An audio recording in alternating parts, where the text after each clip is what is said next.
Hey, g'day guys, it's Cal from the Cartoon Company in New Zealand.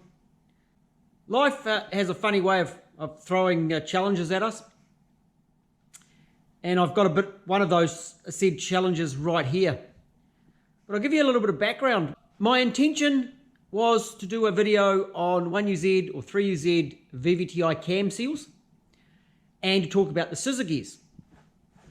Now it came about because I have a customer in Australia who bought some of my wiring instructions. And he's wired up his vehicle, and that's all going fine. And he questioned whether the 1UZ VVT-i's are quite loud sounding or the VVT-i gears give trouble. And I've had a couple of these gears units that have given trouble. And going back to your VVT solenoids or cam gears actuators on your old 20 valve 4 AGEs, if anyone's worked on them, sometimes you get the odd one that's noisy, or your Altezas, so your 3S GE beams motor. So I questioned a little bit more about what had been done and when it came about, this noise. And I asked the man to give me a video. So I'll pop that video up now and we'll have a little bit of a listen.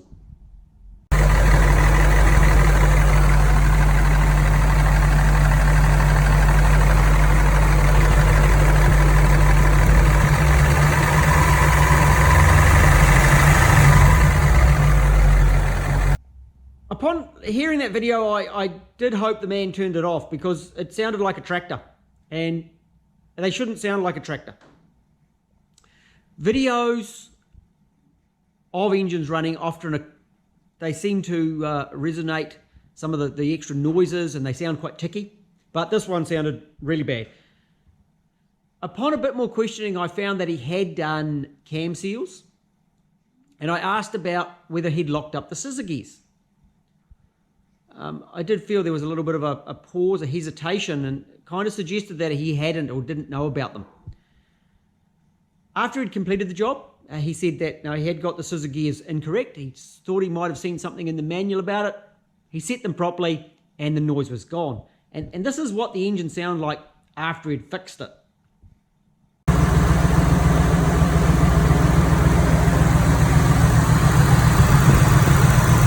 That sounded much better. As you can tell, no longer sounding like a tractor. And then life decided to throw a curveball at me because I've got a vehicle in that's got an oil leak. And I thought it was coming from the camseal area.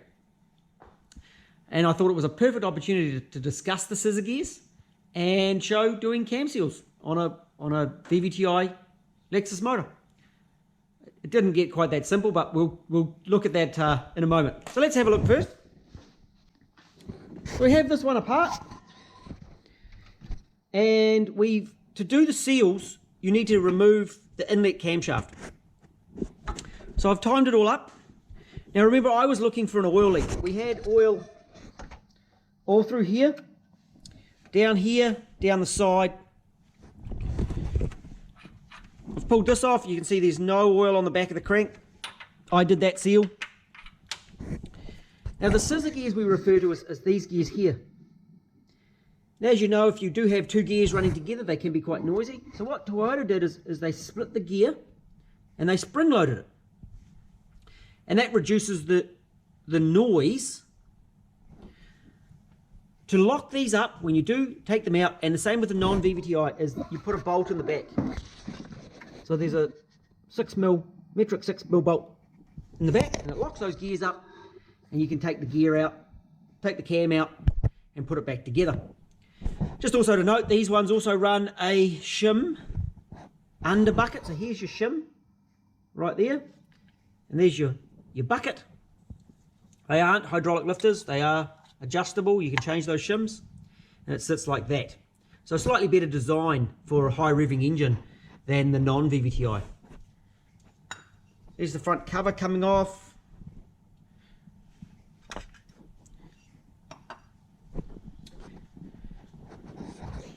If you look over here, so we had this piece here. That goes underneath the cam gears, and there was a bit of oil in there. At this point, I'd really like my cam gear. So we have a look on this side. There has to be sealant over the cam cap. There's this little cover here that has to be sealanted in as well. Here's our cam seal. And there's like a thrust plate at the back here. So you can't take this unit off. The seal has to go off the back. You can't take this unit off in place. See here, you can't get this unit off because of that thrust. You have to remove the cam. There are marks on the cam. They're on the back. So the single dots are on the back of the cam. And you'll see here I've also put extra marks, paint pen marks up in here. Oil could get out of this little cover. And again, you have to have the tappet cover off to pull that one out. And there's seals where the front cover goes on, front cam caps. There has to be good quality sealant all around there. Looking at this one, if we get it nice and close, front of that cam seal is dry. So that was bad news. But if you look here, there's oil out here. That's kind of bad. When you take the front pulley off, there's the 10mm bolt, 10mm headed bolts around the front. You can remove those, but these hex bolts, they're actually a Torx bolt, are a do not remove ever. Do not remove ever. Did we get that? You never remove these ones. This is a non-serviceable unit. We'll go look on the bench in a moment of one that's actually apart. When we look in here, we have oil. Considerable amounts of oil inside this cam gear. So there was only one place that could come from, and that's in that gear. This nut here can be undone, and there's a Allen key bolt in there. So this was meant to be a nice simple job. Pop it apart, pop some cam seals in it, do a video of the scissor gears all back together. Nah, that'd be too easy. Oil coming out of the front of VVT-i's actuators, and I had a bit of a look on my parts diagrams. Non-serviceable unit. They're not meant to come apart ever. You replace them. And over here, I think they were 512 New Zealand dollars plus GST plus tax. So let's have a look at one in bits. I figured I couldn't break it, could I? So to take the gear off, the drive gear, there's some bolts on the back. So you pop that off. Big nut on the front, and then this gear slides off the cam. Put that back on for the moment. And of course it's not meant to come apart. So it's actually meant to look like that. Bolted up. Nice and tight. No issues there. And inside there's this great big spring. Now it works on oil pressure. Later on when I put it back together, I'll move it and show you how it moves. The problem that I have is here's this O-ring, and it is hard as rocks. Covered in oil. Let's see if I can pop this off. And I figure if this one's done it, there will be more that are doing it, and I'm going to hurt myself if I do that wrong. Jeez. There it is. So you can see this O-ring. This is rubber. It's absolutely rock solid. So I think that's our problem. I've also pulled apart a non-serviceable unit. So this is going to be a bit interesting. I've got some O-rings. I've got a 2mm section and a 2.5mm section, which I think is going to be the one I'm going to use. I'm going to clean this O-ring up. I'm going to clean some parts. I am going to put new cam seals in. There's the cam seal, which sits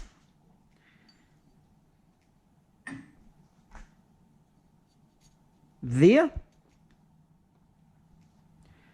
So we will be putting some new cam seals on, so that was what this was originally going to be about. Put a new O-ring, put this back together, put it back in the vehicle and make it run. So as I said, these are a do not take apart, but I suspect if this one's gone hard, we're going to see more of them playing up. So let me have a clean up. Let's get ready and we'll reassemble it and have a bit more of a look. So I'm doing a little bit of a test assembly here, just to see that my O-ring is going to seal up. I've used the 2.5mm section O-ring. I haven't put the big spring in yet, but I'll show you here. If I just grab carefully on here, I can show you how much they move. So naturally it sits in the most retarded position, and then as you control oil flow with the VVT-i solenoid, it advances up the cam. You've got a pickup gear on here, so it's got 3 teeth for the signal going back to the ECU, and of course we've got that solenoid. We've got 2 of them and they're different each side. VVT-i solenoid and a VVT-i solenoid. You also have a couple of little filters, and they're located in this top cap in here. It actually sits in here. So that's your filter. So if you get too much crap in your oil or it's built up, that is where the filter is. So I'm quite happy with that. I'm going to pop it apart again. We're going to put that spring into it and do a proper assembly. So we have our spring in place.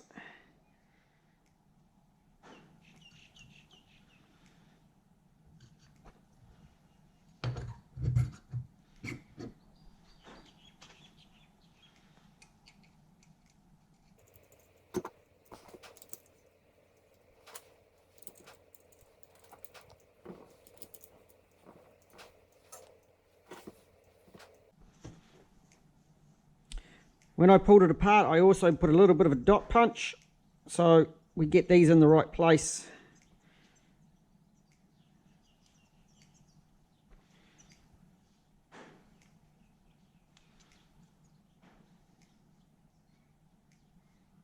Looks good.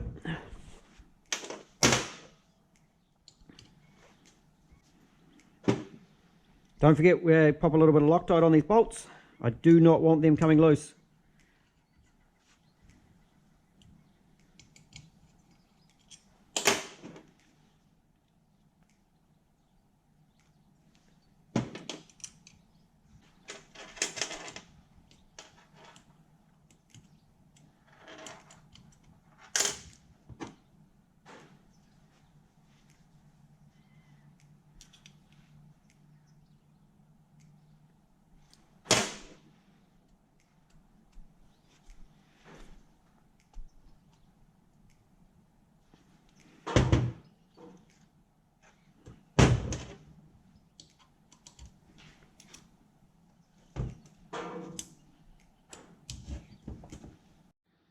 There I have a gear reassembled. Take the cam seal. So there's the part number of that cam seal for the VVT-i. Both 3UZ and 1UZ are the same. Now the O-ring inside this unit, because this is a non-serviceable part, I could not purchase it from Toyota, just to make it fun for me. But fortunately, I was able to source some out of a O-ring kit set.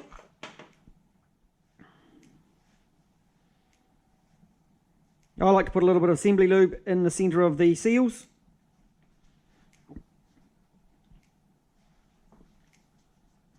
Make sure we put it on the correct way.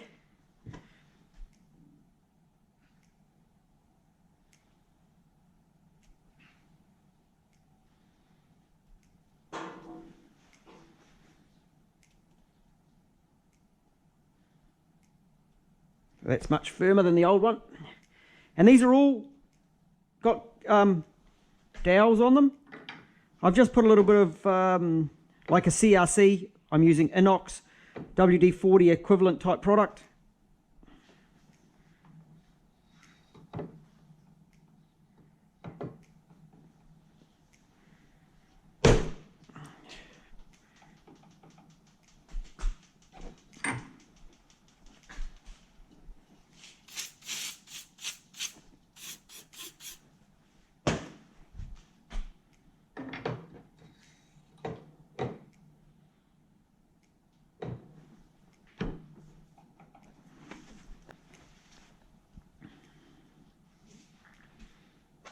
Then we have this nut. It actually has a hole through the center of it to supply oil to the actuator.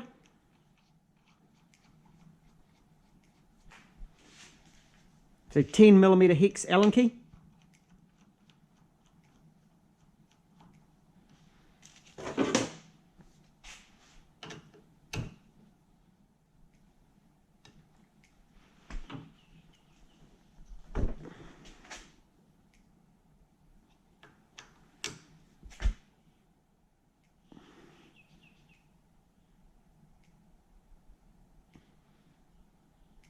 And torque that appropriately. If you do swing on it too much, you will break your camshaft. Normally when you're doing this job, this is the state you'll have it in. And we'll screw this nut back in the front. And torque it appropriately.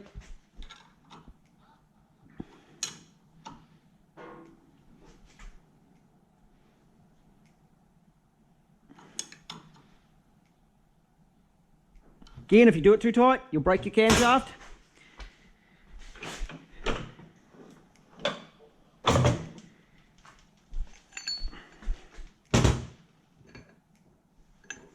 And then we slide our gear onto the back. You'll see we've got 2 dots on one side and 1 dot on the other. I line it up on the 1 dot.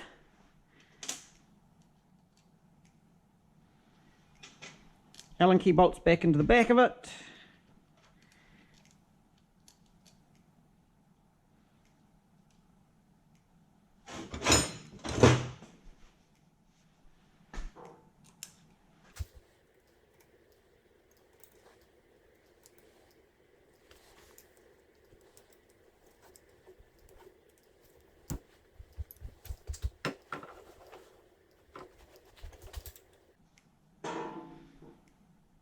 And torque these up appropriately.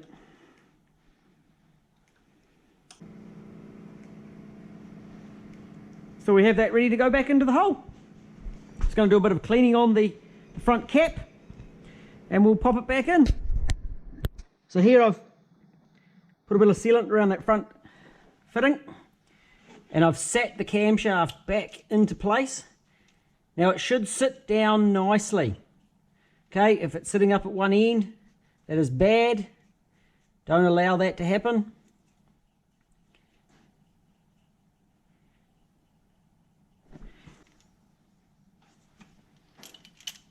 One of my suppliers has sold quite a number of these engines to dealers who have tried this job and broken things. So we're going to really try to avoid that.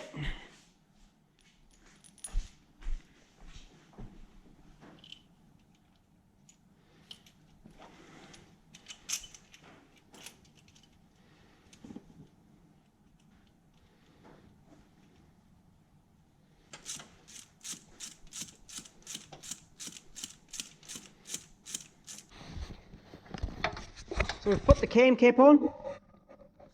Make sure you put the sealant in the correct places around the cam cap,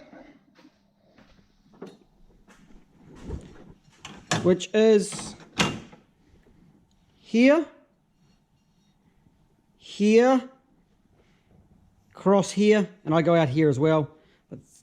No oil out there as such, but through here, there, and there. Enough to fill up that gallery with sealant, but not too much. Just and make sure you put sealant on that front piece, front blank.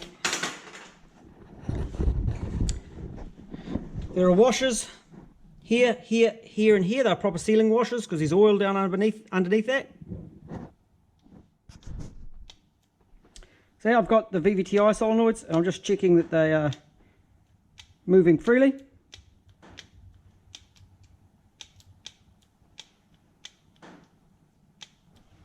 That one looks good to me.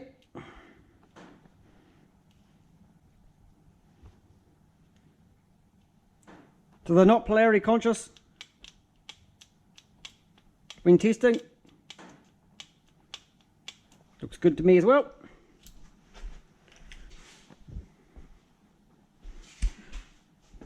I'm just going to sit this gear on.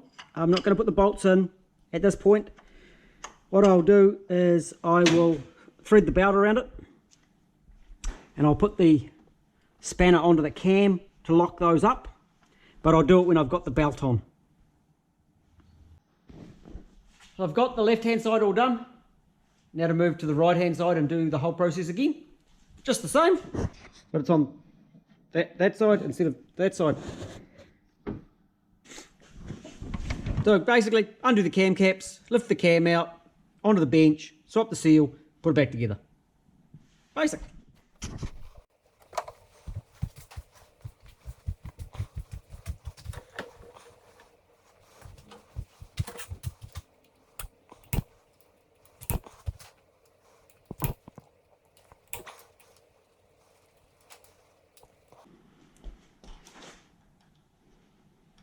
Look here, fully wet.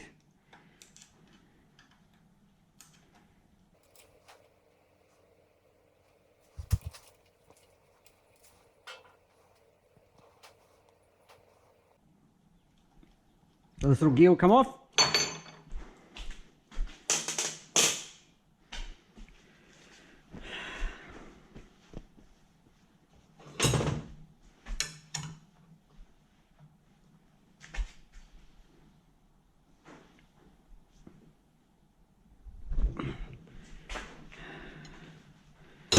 $19mm nut off the front.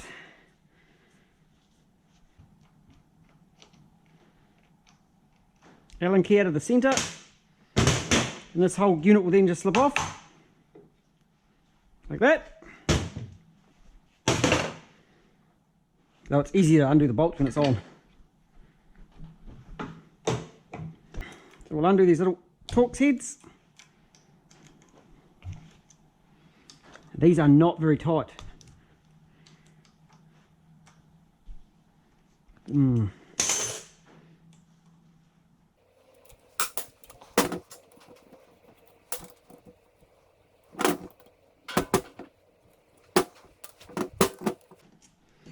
Again, I've marked it before pulling it apart.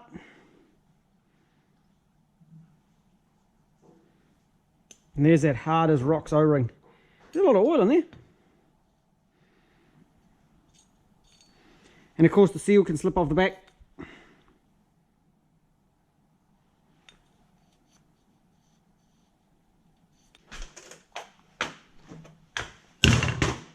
This will be the same as the last one, hard as rocks.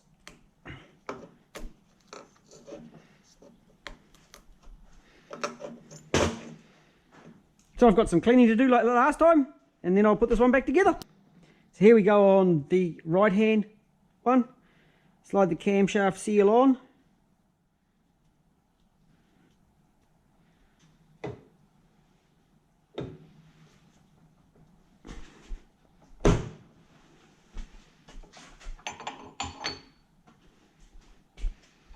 And again, everything's sort of keyed on.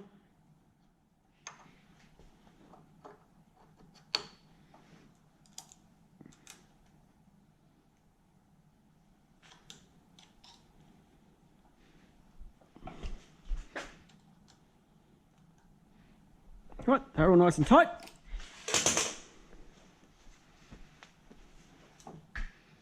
A nut on the front.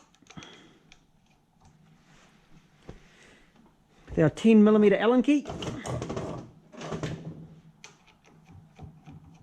Or hex key. And of course we want to torque that up again.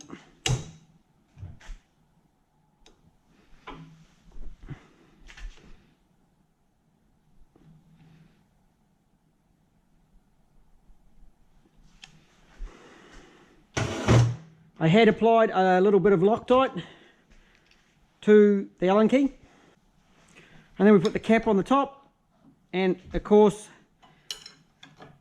we torque that appropriately. And that also puts the camshaft, the whole unit, in the right place. You can see this does go back and forth. There's the movement of the cam foaming. Let's put it back in the engine.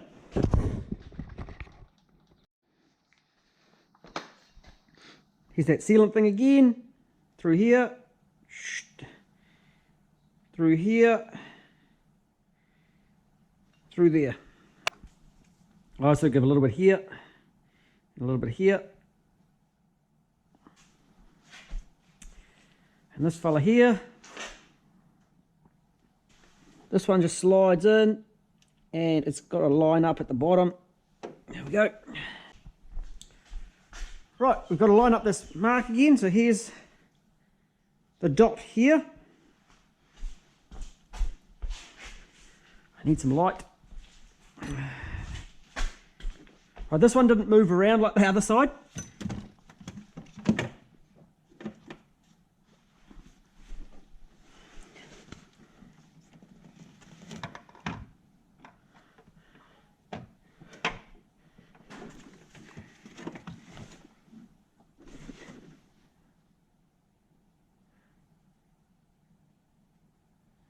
Right, two dots are together. Oh, sorry. Single dot to single dot. I won't go saying two dots. Single dot to single dot. But you can see it's not actually sitting in properly.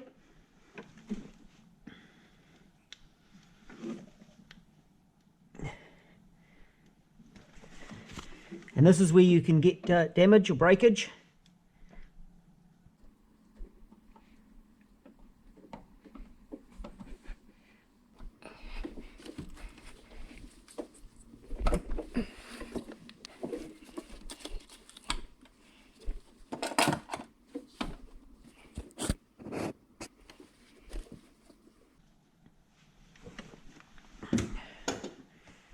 And put the cam caps on, and it all goes back together. Don't forget to put the filter in.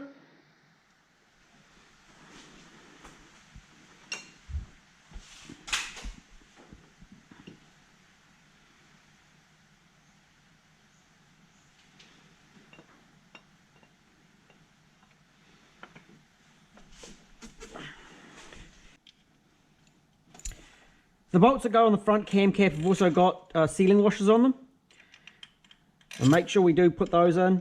Check they're in good order. So a good way to check them is a mirror from the top. Not sure we're going to see that in the camera. Let's have a look.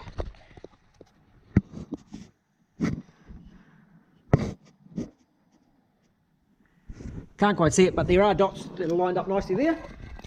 Before I put the rocker cover gaskets on, tablet cover gaskets, valve cover gaskets, I'm going to pop the cam belt on. So this is a belt that was fitted not that long ago, and I was able to just see the marks on it. So I've remarked the marks in with my mirror. Right at the bottom of the pulley there is a dot, and that goes to the line on the belt. And there's a line up mark at the top between the belt and the cover, right in by the pulley there. As I bring it round onto the left hand cam, and that's the one that wants to move each time. It's the one that's got a little bit of a load on it. And you come around to the right hand cam.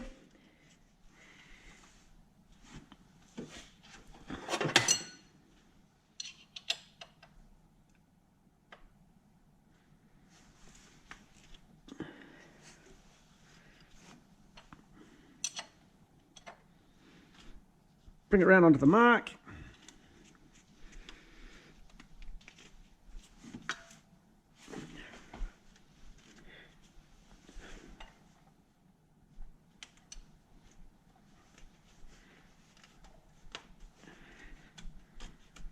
And it just sort of slides on. It's on there correctly. good, that's good, that's good, that's good, that's good. It's all looking pretty good. So the marks on these, left, the dot here, straight through to the line. Dot on the right hand, straight through onto the line.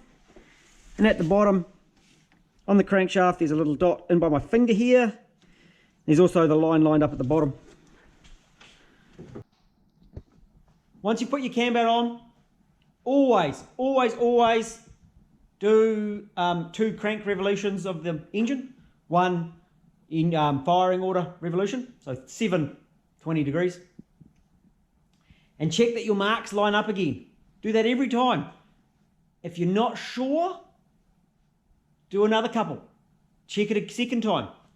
In this case, I can check not only the main timing marks, not just the main timing marks, but I also got in the back with my mirror and checked my 2 little marks at the back lined up. And I'll just show you the cam timing movement. Let's have a look at the variable cam timing movement. So this is staying still. The advance and retard thing, there's still lots of confusion around that. There's still a lot of people that I see who don't really understand advance and retard. In this situation, a VVT-i Lexus without the solenoids running sits in the most retarded position. And that's perfect for high RPM, but for bottom end we want a bit more power. We want to advance the cam timing. So we want the event to happen sooner. So if I was moving the pulley this way, the engine is turning in a clockwise direction. If the event happened sooner, moving it this way would make it more advanced. So if I grab this, instead of the pulley moving, we move the cam. Like that. So the event, the lobe, will contact with the valve sooner. And that is the advance. That's in its retarded position, held there by oil pressure. And then when the solenoid operates, it advances,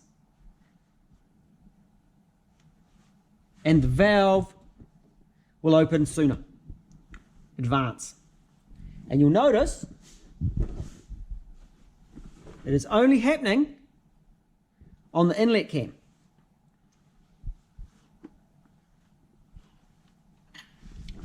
After the gears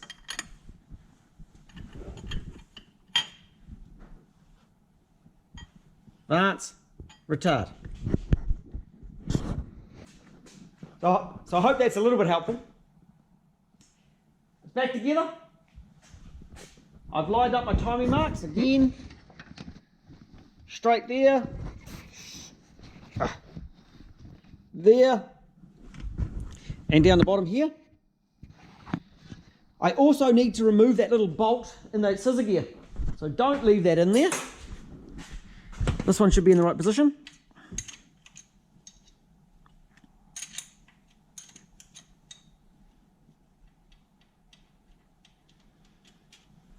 So that's that one. And I'll need to turn the engine over to get this other one. Okay, I'm going to assemble all this back up. Put that brake booster back in. That one. Because a VVT-i in a Hilux, you can't get the coil out with the brake booster in place. Hence we use platinum plugs, or these have got iridium plugs in it. They're long life plugs. Good coils in it, no problem. So I've got a couple of hours work to do here. Clean everything, back together, and we'll see if the sealant's going to go off tonight. I don't think so. And we might fire it up in the morning and check it's all good and do an oil change. We're back together. It's looking pretty good. So before I fire it into life, I am going to crank up some oil pressure. When you do a big job like this, especially when you've had cams out, possibly had some cleaning parts, removed oil from places where oil should be, I always recommend cranking up a little bit of oil pressure. This one should come up pretty quick. I haven't taken the plugs out. I'm expecting it to come up pretty smartly. And then we'll fire it to life and see if it runs. Got an oil light at the bottom there.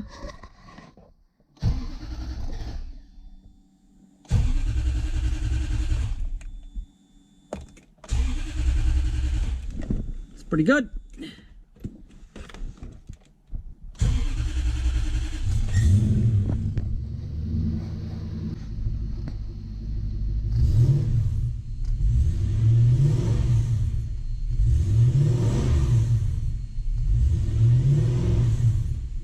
Well, I'm pretty happy with that.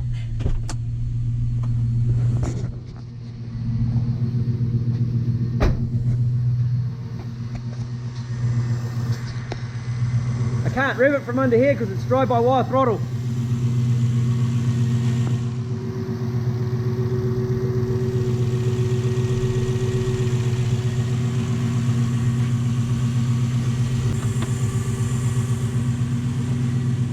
I'm going to warm this up, bleed the cooling system, and then I'm going to do the oil change on it. I chose not to do the oil change at the same time as the work I was doing, so any of that assembly lube, any other little bits and pieces that might have been in there that shouldn't be in there are going to be flushed out with the oil change, and then we'll go for a test drive. Hopefully she's all good. Oil change on the Hilux is done. I get asked a lot, what oil should we run, or what's the best oil in a 1UZ? And I'll probably do a whole video on that. This particular vehicle, I've been running Penrite HPR 15, which is a 1560 full synthetic oil, and it's given me pretty good results. I've been reasonably happy with it, but I just felt it may have improved with a little bit better flow when it was cold. So I've moved to HPR 10, which is a full zinc 1050. I've got the ability to log the oil pressure. I log everything on that truck, so I can see the last about 30 minutes of runtime whenever I collect it, and if I download a log. So I'll be interested to see how the oil pressure differs, and I'll compare with other logs. The motor, when I first did the job, after about 3,000 Ks, the oil looked spotless, and it's now done about 6,000, and it was a little bit dirtier than I'd like. I've put it down for a 5,000 K service, so just over 3,000 miles for the American guys. That is just a guide. So 6 months, depending on your driving, between 5 and 10,000 Ks is a normal sort of service. And so if someone's doing a lot around town, I do recommend doing it a little bit more often. If they're doing a lot of open road, then you stretch it out. And it alters for every customer. And also pulling that dipstick out and seeing what the oil looks like. Hopefully when it gets drained out, it's still a pretty clean oil. If it's black and crappy looking, then you've probably gone a bit far. I also did the gearbox oil on that one. Often when you put new oil into a box that hadn't been changed for a while, it takes a lot of dirt off everywhere else, a lot of the contaminants and old oil, and I think that's what it had done. This time I ran a Royale Syn gear, 7590. It's a GL5. Again, full synthetic. And I just find we get better results running a really good quality oil in the gearboxes, and they tend to last quite well. Oil's cheap, mechanical parts not so much, so change that oil regularly. And find an oil that suits your climate and your environment. Hilux is all back together. I've got the laptop attached, and I've checked the VVT-i is doing what it should do. And it's feeling a lot better actually. I also dialed in a bit more cam timing down low.